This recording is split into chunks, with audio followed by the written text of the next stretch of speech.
Welcome to my podcast. I'm Reagan Bashara, founder of Ollie's Accounting, a bookkeeping and payroll services firm based in the United States. I have almost a decade of small business accounting expertise to share with my clients and the business community at large. I want to help you define your beliefs and values, create better procedures in line with those values, and realize your financial agency and independence as a small business owner. Whether you've got a side hustle or a fully fledged business with a team of employees, we all share the same struggles against our limiting beliefs. Let's overcome those together by imagining new ways of doing business.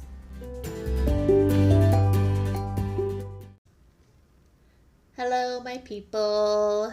Today, I'm going to talk to you about the why of your business. And that could be the question, why the hell would anybody be, quote, crazy enough to start a business? First things first, as I've already discussed in my podcast introduction, I'm not going to use the language of being crazy or calling people lunatics or anything like that for a couple of reasons.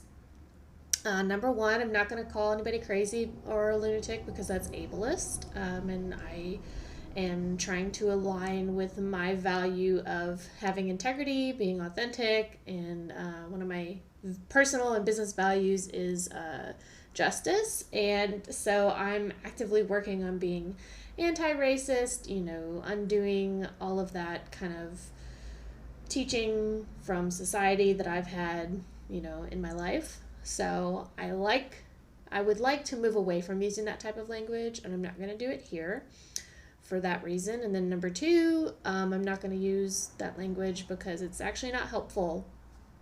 If we are judging somebody or even ourselves and saying it was crazy for them or for me to make that decision, it's not helpful because it produces judgment and shame, and we don't move in a good way from feeling shame about ourselves, from feeling judgment.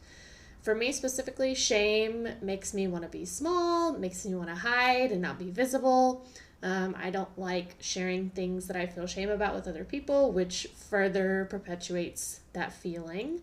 So we're just not going to do that here. But this is something that I've actually heard people say, and I think this idea comes from a book that I've read. And I'm not saying necessarily that this author used these exact terms, but this was kind of the idea that I got from their teachings. So Michael Gerber is a author. I believe he was like a business consultant or something, and he's written many books, but the main book that he's written and the main kind of model that he teaches is called the Entrepreneurial Myth, or the E-Myth. And then he's got that book, and then he's got an E-Myth book for different types of professional businesses, retail, etc. So there's an E-Myth book for doctors. There's an E-Myth book for bookkeepers and accountants. But Michael Gerber is that author, and he's come up with this structure for understanding being a business owner. And he's got many versions of that he can apply to any industry. But basically what it boils down to is whenever people decide to start a business, they're going into business working for themselves. And when you do that, if you aren't moving into the kind of roles that he thinks that business owners should step into, and I'll talk about those in a minute, when you go into work for yourself, you quickly realize that your boss is crazy or a lunatic. I don't really know if he used those exact words, but that's just the message that I received from that.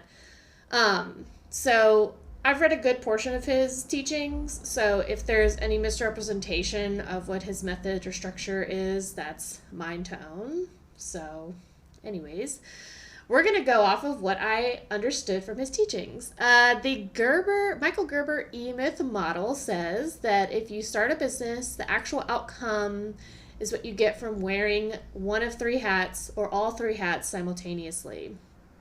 So we've got three different roles as a business owner.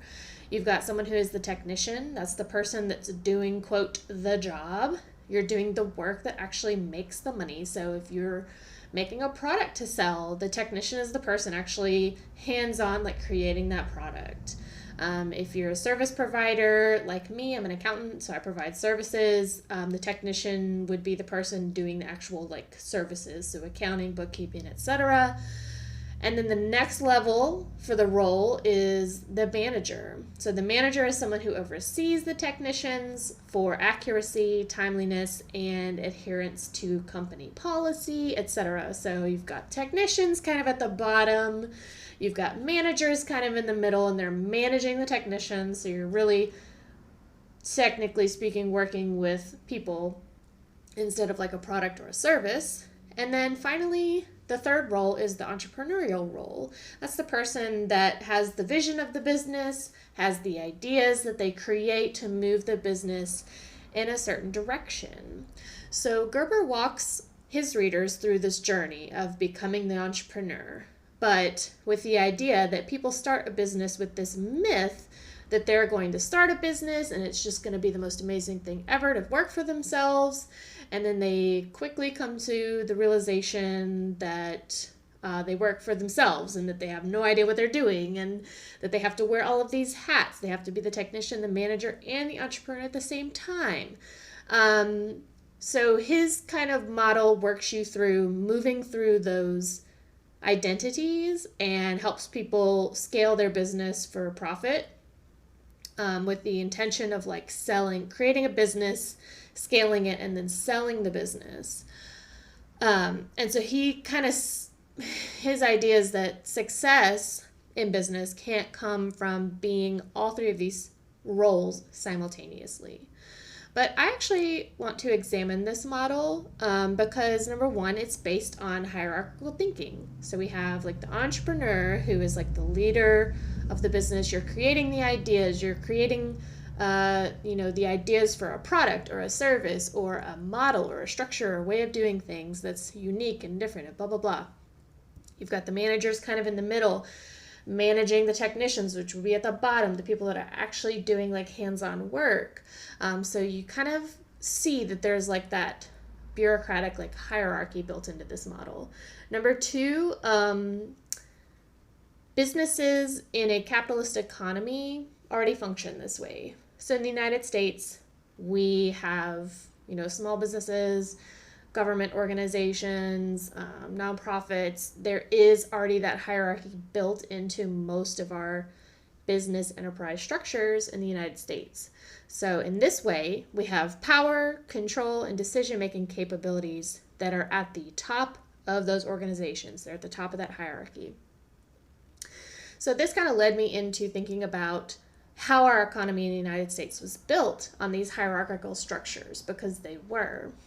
We have, a history with enslavement of other people who were, forced to do labor and did not receive wages at all, or wages that weren't actually like in line with the value of the product or labor or service that they were creating. So you had, that enslavement and that exploitation of people who were kind of at the bottom of this hierarchy. And then the power and resources were hoarded at the top of that hierarchy. And so I'm going to use a source. This is Tima Okun's article, White Supremacy Culture. It was originally published in 1999. They've released some other updates to that article. There's a website that you can Google White Supremacy Culture, Tima Okun, and look into more of that if you'd like to learn more about it. I'm going to focus on one of the kind of pillars of this white supremacy culture that they've created the structure for is called paternalism or power hoarding. So in this instance, we have people at the top of this hierarchy that are hoarding power and decision making at the top of an organization. And then those people at the top are actually assuming that they're the only ones capable of making the decisions, even decisions that affect the interests of everybody, including the people who don't have power for decision making in the organization. So you've got people hoarding decision and power making. They assume that they're the only ones capable of even making decisions, even as those decisions are in the interests of people without power.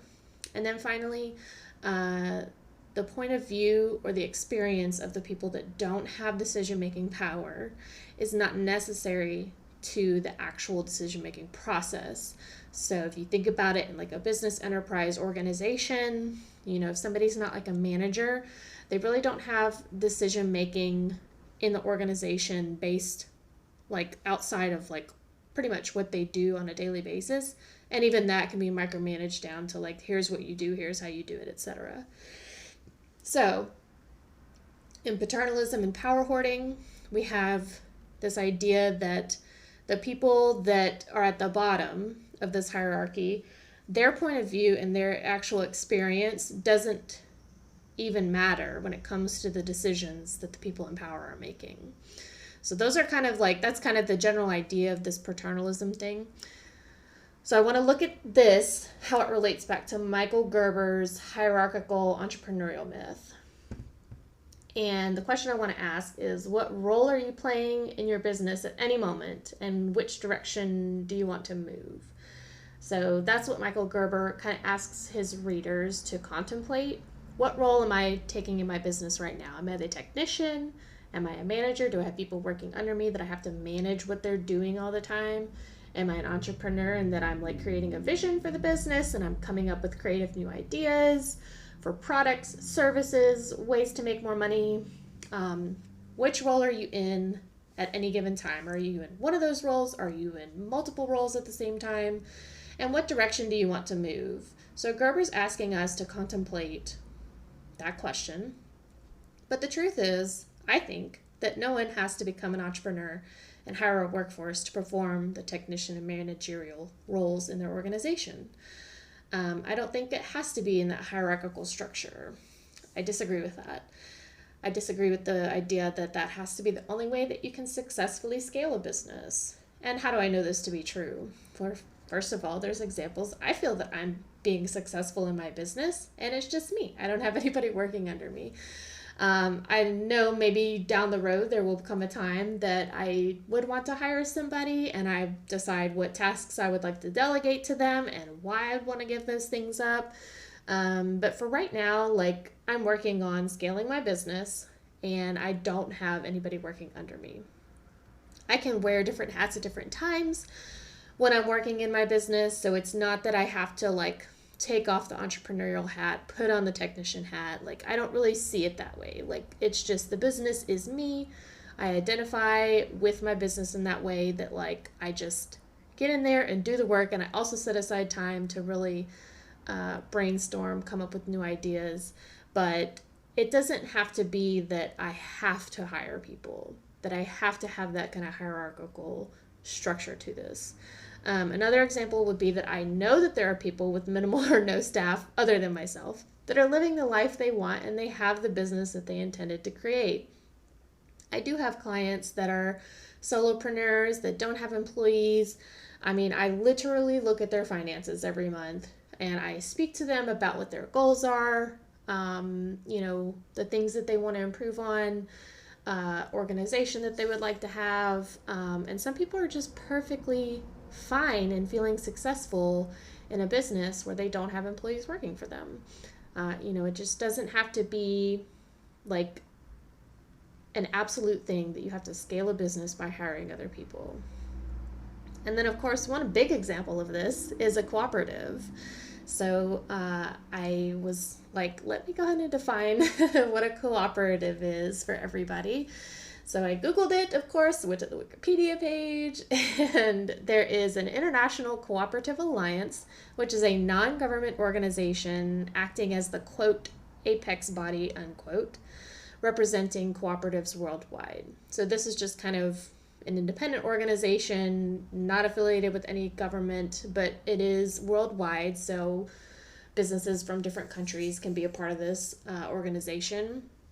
But they've defined, what it means to be a cooperative for themselves. And I like their definition, and so I'm going to use that here. So they have a statement on the cooperative identity. A cooperative is an autonomous association of persons united voluntarily to meet their common economic, social, and cultural needs and aspirations through a jointly owned and democratically controlled enterprise.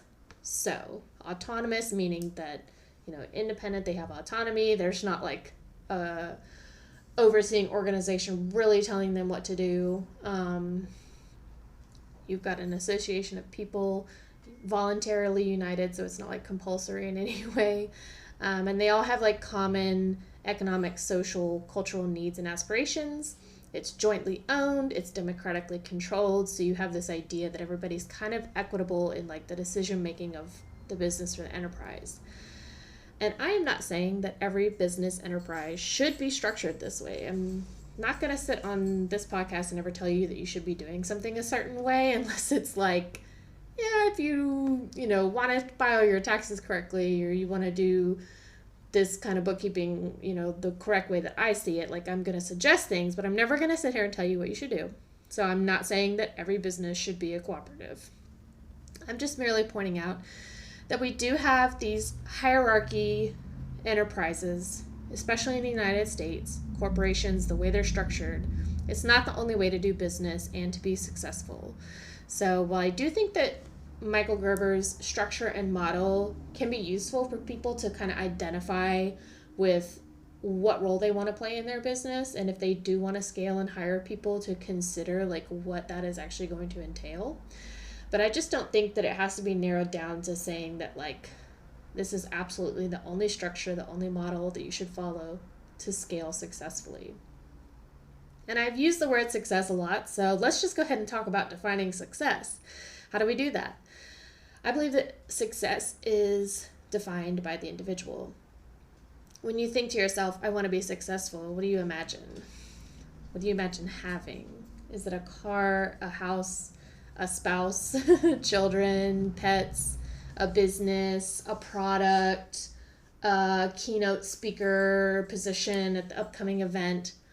What do you have whenever you think that you want to be successful? When you think about, I want to be successful, what are you doing when you imagine that? What kind of actions are you taking? Are you responding to every client email that comes in your inbox? Are you answering the phone every time it rings? Are you taking a vacation 3 times a year, no matter what, and not answering your phone? What are you doing when you think ahead to that like vision of success? And who do you imagine being? Because truly, if we want to be successful and we have a certain definition of it, and we use that definition to say, well, I'm not like that yet, then who is that person that we see whenever we do think about being successful? Who are they? And then finally, and most importantly, what will you get to feel whenever you are, quote, successful? When you're defining success, it's all about looking forward to a feeling that we want to have, whether that's security, financial security, physical safety, financial plethora of money, zeros in the account.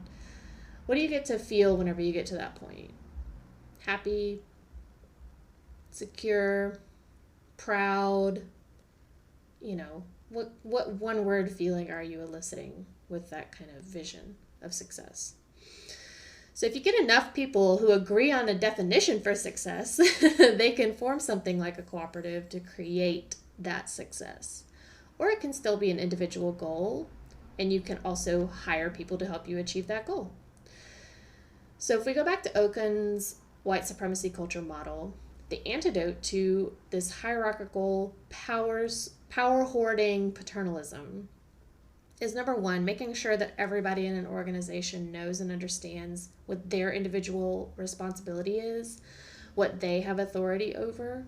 Because like I said, if you have somebody that is not in a manager role, they might have authority actually over how they do their job on the day-to-day, or they might not. And it's important for people to truly understand, like, what decision-making power do I have? Is it just on the work that I do? Is it decision-making authority on who actually works for the organization? Are you a hiring manager? Making sure everybody understands that role, understands their responsibility and authority, is the antidote to that hierarchical paternalism and power hoarding. Another antidote is making sure everybody knows who does get to make the decisions, and how. So what goes into the decision-making process, who gets to do that, and making sure everybody in the organization understands that. And then finally, understanding that it's actually the people who are affected by the decision-making and that they have to be included to understand that process. So I talked earlier about the paternalism aspect of people who are affected by the decision making not really being aware of how that all goes down, and not being included in that process. And so Okun's model says that we actually, to antidote paternalism, is to include people in that process. So it's really about, I think, transparency, and I would agree with that. That idea that you can still have a hierarchy, but including people in all of that process, letting them know what the budget is, especially she talks about that, is important. So then my next question is, if you're a solopreneur, if you're just a one-man show, one-woman show, one-person show, are you automatically included in your own decision-making by default? I mean, you would kind of think, well, it's just me, I'm making the decisions, then yes, I'm including myself. But I think we should actually examine this. What were your reasons for wanting to start a business? What were your reasons for doing the work the way you do it? Why do you want to do it that particular way? And examine and move towards the result that you want with your business, success, or whatever you want to call it, moving towards that consciously. And what I mean by consciously is like actively choosing to think about it in a certain way, to think about it, your actions in a way, and your decisions in a way that is going to actually drive you towards that result that you want. And I think that after you examine this, decision making will come from a place that is aligned with your values. Decision making flows from alignment with your values or not.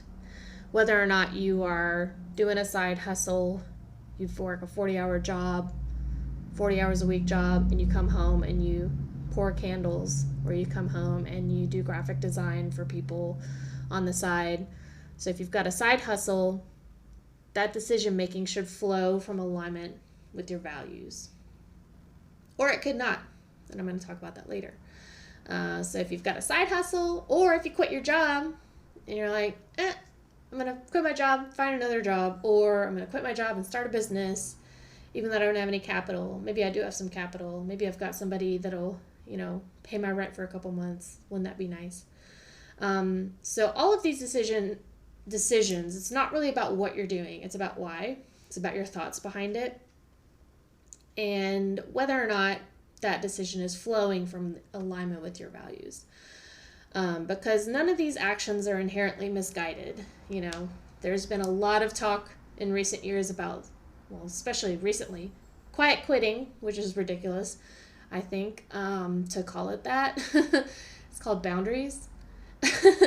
But there was like the Great Resignation, capital G, capital R, where we saw a lot of people being asked to go back to work in the office that had been working from home during COVID, and were like, if I've been able to work from home this entire time, I don't see why I shouldn't be allowed to continue doing that, and so I'm going to quit and find a job that will let me do that, or just whatever their reasons were. A lot of people, I think the consensus was everybody just really had to face like all of their BS and decide, I'm just not going to put up with working this job anymore. Like, it's just not in alignment with my values, whatever the reason was. There was the Great Resignation, and now we've got quiet quitting. None of that is inherently misguided. But I think it's important that we ask ourselves, am I taking action from a good place? So I have two ways that I want to think about this with you. I want to invite you to think about with me. Am I taking action from a place of, number one, scarcity? So scarcity thinking that's leading to this sort of misguided, not values aligned action. Scarcity thinking is, I can't make enough money anywhere else. I can't make enough money running my own business. I can't make enough money because I can't ask for a raise. They're never going to give me a raise. This is scarcity thinking. I can't do enough to be good enough to anybody else. This idea of enough. There's not enough clients out there. I won't be able to reach enough clients, etc. Like all of this comes back to scarcity thinking. You're taking action because you don't believe there's enough scarcity, that there's scarcity out there. And then number 2, are you taking action from a place of judgment? Are you worried other people will think that I'm lazy if I quit my job and do graphic design from my bed? Or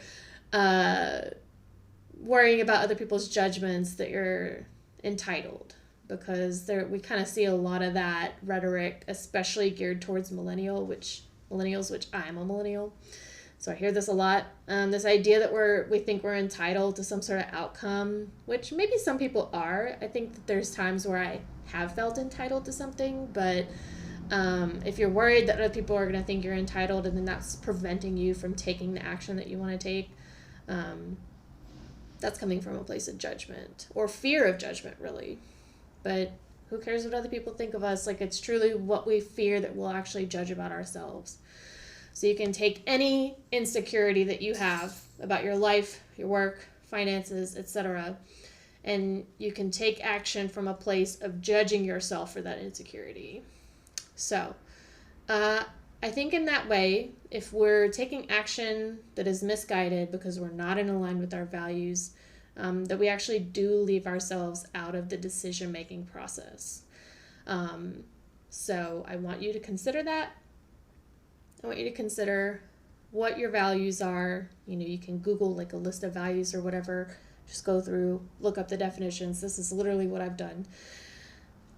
Define my values for myself, what really resonates with me, and then whatever decision I want to make, quitting my job, starting a business, buying a house, buying a car, starting a family, whatever, is that coming from a place where I feel like I'm really aligned with my values and I know that I want to create a result and I want to get there by having integrity with myself? I think that's where we should start the conversation about why you want to start a business. So that's all I have for you today. I appreciate you listening, and send me any questions you might have over social media. You can find me on Instagram at alleaseaccounting, facebook.com/accountingwithEase. And you can sign up for my email list, alleaseaccounting.com/subscribe. All right, have a great day.